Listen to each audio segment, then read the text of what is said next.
Hiya, we're actors. We're here to film the dumping ground. Oh, yes, sir. Get in the booth, please. Yeah, we need some more photographs for your ID passes. Yeah. Oh. Get in the booth, come on. Are you sure? Get in, hurry up, or Jacqueline Wilson will Okay. hear about this. Curtains and doors. Yeah. Dan! What's going on? I don't know. Ladies and gentlemen, it's Amy-Leigh Hickman and Pegg! Welcome to Hacker Time! Oh, no, we're not doing that. The jokes aren't even funny. Well, we're not allowed to do jokes, so the joke's on you. Oh, well, it better hadn't been. So will you stay? Oh, go on then. All right. Hurrah! In that case, let's find out who you pair of dullards are in the fact file. I hope it's a very serious fact file. About that. Amy-Leigh Hickman and Pegg play Carmen and Jody in the dumping ground. Their characters don't get on because they're polar opposites.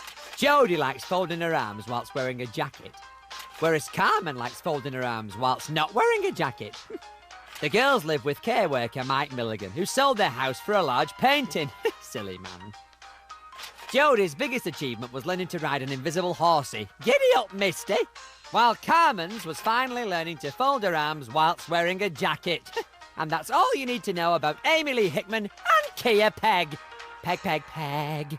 Your life stories bored me senseless, but you'll have to do. Shall we get on with the show? Oh, I guess. Yeah, why not? Beltin. In that case, Larry, tell them what lols we've got in store. Oh, well, this had better be a very informative coming-up menu. About that. Today's Hacker Time contains no comedy at all. No change there, then. Coming up, the bumping sound. Ooh! Ow! A trumping hound. And some guests from, yes, you got it, Tracy Beaker returns. What a great show we've got, eh? Much better than that dumping ground rubbish. Have you ever watched that muck?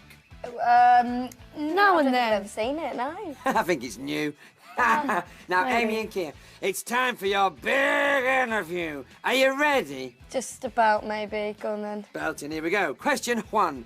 You both appear on the dumping ground. That sounds a bit like the trumping ground, doesn't it? No, stop that. Yes, everyone knows Trump jokes are the worst jokes of all. I will not permit them in this interview. Don't worry, Inspector. I haven't got any more planned. Do you like tramps? What's your favourite tramp? Trump. Oh. I'm watching you. Okay. Watch all you like, cocker. I need the viewers. Let's talk about your characters on the show. Carmen Howl. Oh, you want me to talk about her? No. Carmen, howl. Let me hear you howl. Are you serious? Yes, I am, yeah. I'm always serious, cocker. I'm not from Wolf Blood, Well, I'll do one and you can copy me. Oh, that was quite good, isn't it? It was good. Much better than old Bobby Lockwood. Now, are you anything like your characters in the show? Our characters are pretty different. Oh, I suppose you could say Carmen and Jody are like chalk and cheese. Actually, we're chalk and cheese, and we've learned to overcome our differences. Yes, we're off to Benidorm together next week. I thought you said we were going to Lanzarote. Now, Kia, are you related to our handyman and caterer, Wilf Breadbin? I don't think so. I mean, I'm only asking because you sound like you're from the same neck of the woods to me. Where do you want this wall bracket put in then, eh? Wow, Kia, you said that without moving your lips. It wasn't me, it was Wolf. Be quiet, Wilf, will you? Kia's trying to tell me something about a wall bracket. Now, off your pop, Wilfred. In the show, you live in a house with a load of people you can't stand. What's that like? Well, we get on in real life. Do we? Yeah. Do we though? Yeah, we all get on. Yeah, What can we do, Kia? Okay, we all get along. Well, I live in a house with a load of people I can't stand. There's the pink one who doesn't really do much this series. Then there's the orange one with the really annoying voice. How dare he! Oh, there's the green one with the silly catchphrase. See, that was it then. And the blue one, whose birthday we pretend to forget every year. I knew it.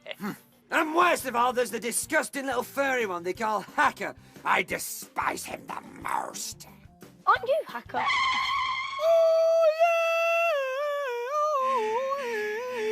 Excuse me, that high-pitched oh yeah counts as a joke. You're on your final warning. In that case, let's watch some highbrow acting. Do you remember the time that I was in the dumping ground? No, because you weren't. Well, I beg to differ, madam. Take a look at this. Hold it right up for me, please. Is that okay? Yeah? Okay. Ready? 3, 2, 1. La da da da da ba. Time for a lovely relaxing bath. Soothe me, them aching deltoids. Bum ba dum ba da dee.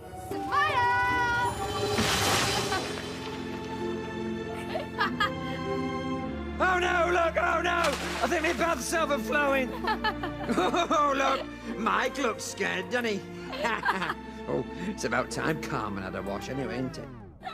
What do you think of that, cockers? I don't think I've ever seen that before. Good, wasn't it? Now, you both first appeared on Tracy Beaker Returns, didn't you? Yeah. Yeah. There's one character I missed from those Tracy Beaker days. Mike Milligan's hair. What happened to it? Oh, my. See, we always take the mick out of him, and look, this is why. Look at it. Look at him in that photo. He's a silver-haired beast. He was in Cats. Don't take the mick out of him. Looks like he's got a cat on his head there. Actually, my career's really taken off. You know, since leaving, I've done 2 casualties and a Waterloo Road. OK, that's enough. I don't want to see any more talking objects on this show. Next, you'll be doing a joke about Kia Pegg. Right, that's one bad joke too far. Actually, I'm one bad joke, and I have come too far. I should be in Alicante. That does it. Shut it down. Shut it down. Oh, how has it come to this? I blame the disgusting little furry one. Larry, cut to something low on comedy, will you? Oh. Ho-ho. Amy and Kia, you're both on a critically acclaimed CBBC show. What does that feel like? It's great. It is good, but it's not as good as this, is it? Oh, I beg to differ, Cocker. This is muck. I wish I could be on something much better than this old tat. Music, please! I have been here for nearly 5 years. These tedious guests always bore me to tears. The show is the greatest, some of my fears. I must leave Hacker time. I could start in the dumping ground, experience angst as a teen, have rows with my mum and my dad, or merely in between. I'd sift through lots of samples of poo in Operation Ouch. Tell stories about skateboarding voles while sat on the newsround couch. I could extract rabbits from hats and help my supply teachers magic. Be the new Barney Harwood and have a dress sense that's tragic. But there is just one show on which I'd like to star. It's truly the best, has all the top guests, production values that leave me impressed. The program's Hacker Time! So there you have it. Hacker Time is the best thing on TV, and everything else is rubbish, just as I was saying before. But you wasn't saying that before. I know, I'm fickle. It's one of my character traits. Larry, tell us what other muck's coming up. Certainly, Hacker. This show is a dumping ground for terrible entertainment. Still to come, the trumping ground. Like the dumping ground, but with him. Calm down. Who needs singing lessons at Flemsbury High? And don't miss the big quiz finale. That's the big fancy bit at the end.